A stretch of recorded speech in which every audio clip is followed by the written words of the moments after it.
आगे बढ़ते हुए अगले उद्बोधन के लिए मैं आमंत्रित कर रही हूं doctor Ambedkar memorial welfare society Rajasthan के अध्यक्ष, राजस्थान पुलिस के महानिदेशक डॉक्टर रवि प्रकाश मेहरड़ा जी को एक बार जोरदार तालियों की गड़गड़ाहट के साथ अभिवादन, स्वागत आप सभी के बीच में डॉक्टर रवि प्रकाश मेहरड़ा जी का।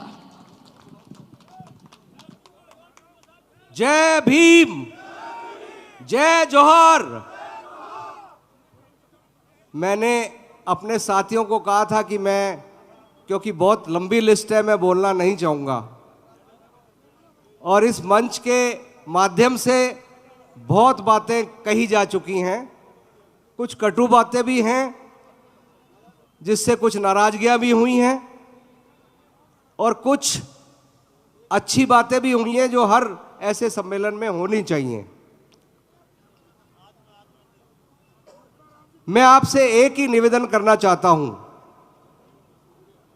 कि हमारे बच्चों और महिलाओं के शिक्षा पे हमें लगातार ध्यान देना चाहिए, गुणवत्तापूर्ण शिक्षा पे ध्यान देना चाहिए। आज वैश्वीकरण का जमाना है।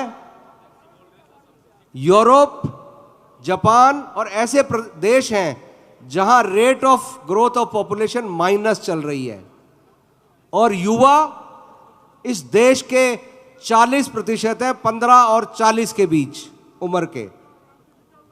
अगर हमारे समाजों में भी यही अनुपात होगा, 1-2% ऊपर नीचे, अगर हमें विश्व पे कब्जा करना है तो हमें स्किल्ड होना पड़ेगा, हमें व्यावसायिक चीजों में स्किल होना पड़ेगा। एक बाग में जिस तरह से अलग अलग फूल होते हैं, उसी से बाग की सुंदरता बढ़ती है। हर क्षेत्र में हमारे बच्चों को जाना चाहिए, चाहे वो साइंटिस्ट हो, थिएटर आर्टिस्ट हो, फिल्म स्टार्स हो, म्यूजिक हो। जो पर्सनालिटी डेवलपमेंट होती है किसी समाज की, वो उस समाज में अलग अलग तरह के लोग, अलग अलग स्किल्ड लोग, अलग अलग एक्सपर्ट्स होना बहुत ज़रूरी है।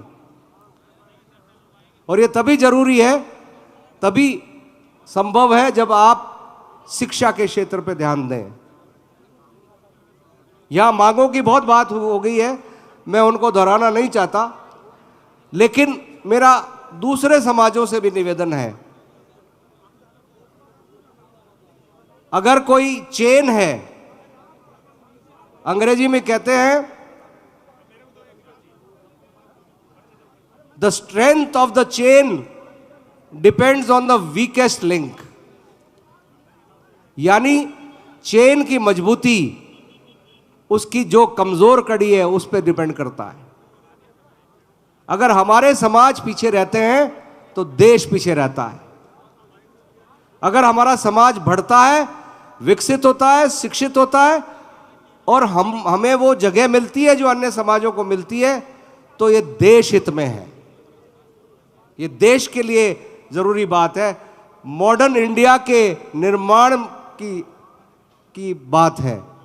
और बाबा साहब, मैं पुनः उनको नमन करना चाहूंगा, बिरसा मुंडा जी को नमन करना चाहूंगा कि बाबा साहब ने एक ऐसे व्यक्ति थे जिन्होंने आधुनिक भारत में अगर योगदान दिया है तो सबसे बड़ा कोई नेता है आधुनिक भारत के निर्माण में। मैं काम नहीं गिनाना चाहते क्या क्या किए उन्होंने, वो आप सबको पता है। तो वो हैं भारत रत्न डॉक्टर भीमराव अंबेडकर साहब। आज इस अवसर पे दूर दूर से पधारे, बाड़मेर से, बांसवाड़ा से, डूंगरपुर से हमारे भाई बहन पधारे हैं, आए हैं और मुझे खुशी है कि भारी तादाद में महिलाएं भी आई हैं। मैं तहे दिल से आयोजकों की तरफ से आपका बहुत बहुत आभार प्रकट करता हूं और ये अपील करता हूं कि सामाजिक चेतना ऐसे आयोजनों से आती है। और आपने देखा होगा ये हमारा राजनीतिक मंच नहीं था। राजनीतिक मंच होता तो शायद मैं यहां होता भी नहीं, मेरी मजबूरी होती। इसीलिए आपने देखा होगा स्टेज पर कोई नहीं बैठा है। हमारा एक मजदूर, हमारा एक मंत्री और हमारा एक डीजी नीचे बैठता है। समाज के जाजम पे हम सब बराबर हैं। कुछ नाराजगियां हुई हैं, हमारे ही लोग हैं, उनको हम मनाएंगे। बहुत बहुत धन्यवाद। जय भीम, जय जौहर। बहुत बहुत धन्यवाद महेंद्र सर। और अब मैं भागचंद मीना जी को आमंत्रित कर रही हूं अगले उद्बोधन के लिए। अतिरिक्त संयोजक हमारे बीच में ST/SC महापंचायत व अध्यक्ष अरावली फाउंडेशन संस्थान श्री भागचंद मीना जी।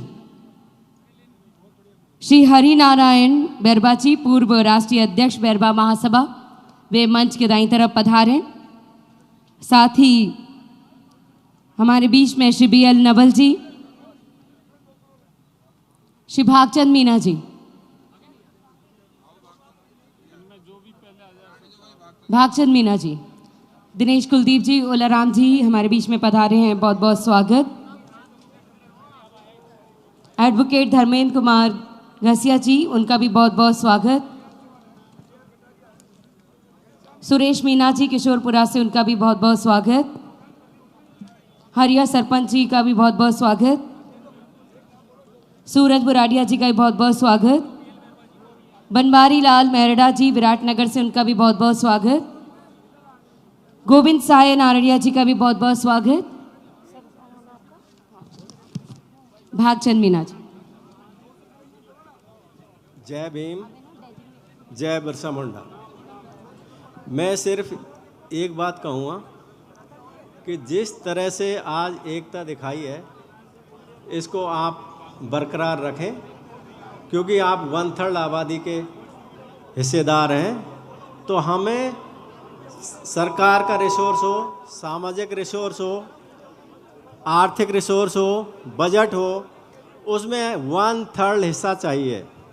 उससे कम पर हमारे जनप्रतिनिधियों को कंप्रोमाइज़ नहीं करना चाहिए। यही मेरा सिर्फ एक, और ये एकता आपकी जो यहाँ दिख रही है, इससे आप लोग इस लक्ष्य को जरूर हासिल करेंगे। मेरी बहुत बहुत शुभकामनाएं। धन्यवाद। जय भीम, जय जवाहर। जी,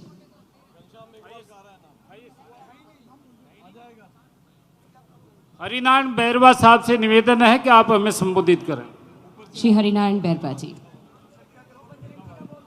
बोलिए जय भीम, जय भीम। सर्वप्रथम तो डॉक्टर भीमराव अंबेडकर साहब को सत सत नमन। आज के इस महापंचायत के आयोजकों को मेरी ओर से और पूरे समाज की ओर से बहुत बहुत धन्यवाद कि जिन्होंने इतना बड़ा प्रोग्राम इस समाज का उत्थान करने के लिए, समाज में एकता स्थापित करने के लिए, समाज में भाईचारा लाने के लिए और समाज में व्याप्त बुराइयों को दूर करने के लिए ये महापंचायत आज आयोजन की। इसकी सफलता के लिए मैं सभी बंधुओं को बहुत बहुत धन्यवाद देना चाहूँगा। इस महापंचायत के माध्यम से पिछले 2018 के अंदर हमारे कुछ भाई लोग, जिस समय आरक्षण का मुद्दा चला था और उस समय हमने संघर्ष किया था, उसके अंदर बहुत सारे शहीद हुए थे। उन सबको सत सत नमन। मेरी इस महासभा के माध्यम से, आज की पंचायत के माध्यम से पुरजोर शब्दों में राजस्थान सरकार से ये मांग है। साथ ही साथ मैं ये निवेदन करना चाहूँगा कि 2018 के अंदर जितने भी केस हुए थे, उन सभी केसों को राज्य सरकार वापस ले। इसके लिए हम आज की इस पंचायत में जो निर्णय लिया गया है, उसके लिए पूरा समाज आप लोगों के साथ में है। आदरणीय बंधुओं, इतना ही नहीं, आज हमारा समाज पढ़ाई के क्षेत्र में आरक्षण की बात बहुत कुछ हो चुकी है, लेकिन हमारा ग्रामीण तबका जो 2/3 से भी ज़्यादा ग्रामों में निवास करता है, उस ग्रामीण लोगों के साथ जो असमानता की भावना अभी भी फैली हुई है। डॉक्टर अंबेडकर साहब ने समता, स्वतंत्रता, बंधुत्व का भारतीय संविधान के अंदर निवेश किया था, लेकिन फिर भी आज गाँव के अंदर हमारे दलित भाइयों के साथ जो अत्याचार हो रहे हैं, उसको इस महापंचायत के अंदर एक एजेंडा के रूप में लिया, उसके लिए भी मैं धन्यवाद देना चाहूँगा। मैं बता देना चाहूँगा कि आज भी हमारे गांव में आए दिन घोड़ी के बैठने के प्रकरण हैं, वो आए दिन होते रहते हैं। छुआछूत के मामले ये बार बार होते रहते हैं। ऐसे इन मुद्दों को हमें इस महापंचायत के माध्यम से राजस्थान सरकार तक नहीं बल्कि भारत सरकार तक पहुँचा कर